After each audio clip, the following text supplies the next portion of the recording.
Hi friends, welcome to my channel. ಎಲ್ಲರೂ ಹೇಗಿದ್ದೀರಾ? ನೀವೆಲ್ಲರೂ ಚೆನ್ನಾಗಿದ್ದೀರಾ ಅಂತ ಹೇಳಿ ನಾನು ಭಾವಿಸ್ತೇನೆ. ಇವತ್ತು ನಾನು ಅಮ್ಮನ ಮನೆಗೆ ಹೋಗ್ತಾ ಇದ್ದೀನಿ. ಇನ್ನೇನು ಮಕ್ಕಳಿಗೆಲ್ಲ ರಜೆ ಮುಗಿತಾ ಬಂತು. ಇನ್ನೇನು 15 ಡೇಸ್ ಒಳಗೆ ಸ್ಕೂಲ್ ಓಪನ್ ಆಗುತ್ತೆ. 1 ಮಂತ್ ಆಗುತ್ತಾ ಬಂತು. ನಾನು ಯಾವುದೇ ವಿಡಿಯೋ ಹಾಕೋಕ್ಕಾಗಲಿಲ್ಲ. ನಮ್ಮ ಮನೇಲಿ ಮನಸ್ಸಿಗೆ ತುಂಬಾ ನೋವಾಗೋವಂಥ ಕಹಿ ಘಟನೆ ಎಲ್ಲ ನಡೆಯಿತು. ಹಾಗಾಗಿ ನಾನು ವಿಡಿಯೋನ ಹಾಕೋಕ್ಕೆ ಆಗಲಿಲ್ಲ. ನಮ್ಮ ಮನಸ್ಸಿಗೆ ಎಷ್ಟೇ ನೋವಾದರೂ ನಮ್ಮ ಮನಸ್ಸಿಗೆ ಸಮಾಧಾನ ಸಿಗೋದು ಅಮ್ಮನ ಮನೆ ಅಲ್ವಾ. ನಮ್ಮ ಊರಿಗೆ ಬರುವಾಗ ತುಂಬಾ ಕತ್ಲೆ ಆಗಿತ್ತು. ಈಗ ಅಮ್ಮನ ಮನೆಗೆ ಬಂದಿದ್ದೇನೆ. ಇದೇ ನಮ್ಮ ಅಮ್ಮನ ಮನೆ. ತುಂಬಾ ಕತ್ಲೆ ಆಗಿತ್ತು, ಲೇಟ್ ಕೂಡ ಆಗಿತ್ತು ನಾವು ಹೊರಡೋದು. ನಾನು ನಾಳೆ ಬೆಳಗ್ಗೆ ವಿಡಿಯೋನ ಕಂಟಿನ್ಯೂ ಮಾಡ್ತೀನಿ.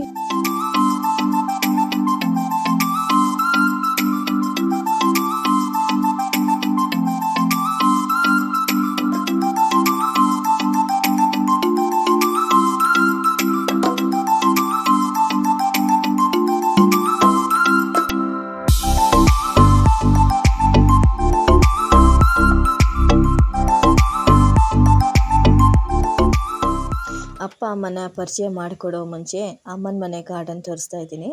ಏಕೆಂದರೆ ಮಳೆ ಬರುವ ವಾತಾವರಣ ಆಗಿತ್ತು. ಮಳೆ ಬರ್ತಿರುವಾಗ ಗಾರ್ಡನ್ ತೋರಿಸೋದಕ್ಕೆ ಸರಿಯಾಗೋದಿಲ್ಲ ಅನ್ನೋ ಕಾರಣಕ್ಕೆ ಈಗಲೇ ತೋರಿಸ್ತಾ ಇದ್ದೀನಿ. ಎಷ್ಟು ಚೆನ್ನಾಗಿದೆ ನೋಡಿ ಗಾರ್ಡನ್ನು. ತುಂಬಾ ಹಸಿರಾಗಿದೆ.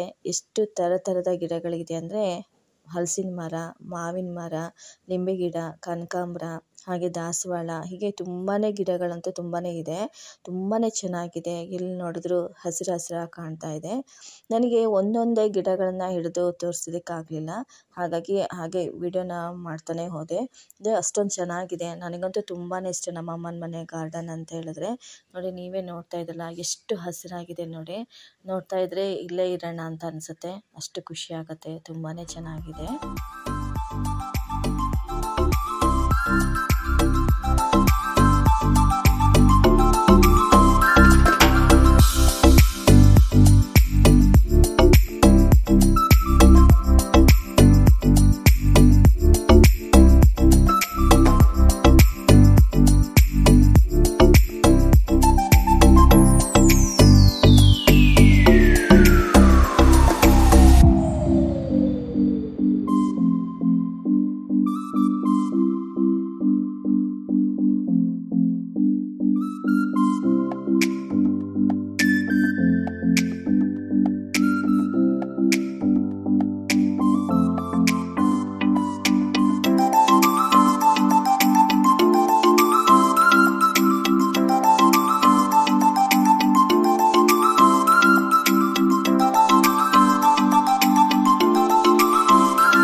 ಇದೇ ಮನೆಯ ಮುಂಭಾಗ.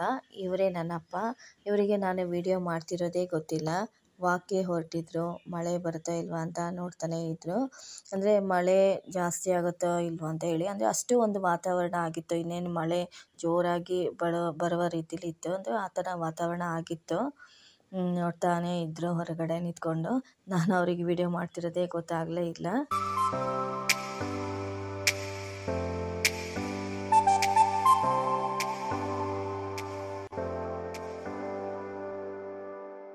ಇದು ಹಾಲು. ಎಲ್ಲರೂ TV ನೋಡ್ತಾನೆ ಇದ್ದರು.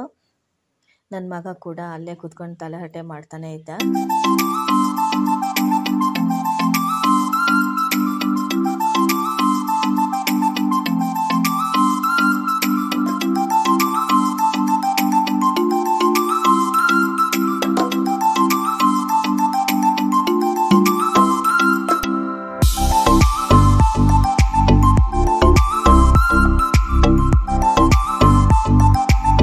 ಇವರೇ ನನ್ನಮ್ಮ ದೇವ್ರ ಪೂಜೆ ಮಾಡ್ತಾಯಿದ್ರು. ನಾವು ಇವ್ರಿಗೆ ಸಹ ಗೊತ್ತಿಲ್ಲ ನಾನು ವಿಡಿಯೋ ಮಾಡ್ತಾ ಇರೋದು. ಏನೋ ಮಾತಾಡ್ತಾ ಹೇಳ್ತಾನೆ ಇದ್ರು, ಪೂಜೆ ಮಾಡ್ತಾ ಇದ್ದೀನಿ, ಯಾರು ಮಾತಾಡಬೇಡಿ ಅಂತ ಹೇಳಿ. ದೇವ್ರ ಕೋಣೆ ಪೂಜೆ ಆಯಿತು, ದೀಪ ಹಚ್ಚಿದಾರ ಅಮ್ಮ.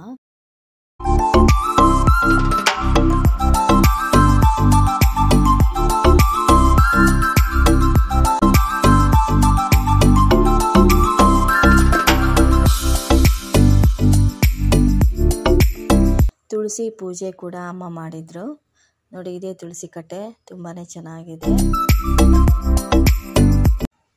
ಇಲ್ಲಿ ನಾನು ಅಮ್ಮನ ಮನೇಲಿ 5 ಡೇಸ್ ಮಾತ್ರ ಇರೋದು. ಇಲ್ಲಿ ನಾನು ಏನೇನು ಮಾಡ್ತೀನಿ, ಎಲ್ಲಿಗೆ ಹೋಗ್ತೀನಿ ಅನ್ನೋದ್ರ ಬಗ್ಗೆ ಮುಂದಿನ ವೀಡಿಯೋದಲ್ಲೇ ನಿಮ್ಗಳ ಜೊತೆ ಶೇರ್ ಮಾಡ್ತೀನಿ.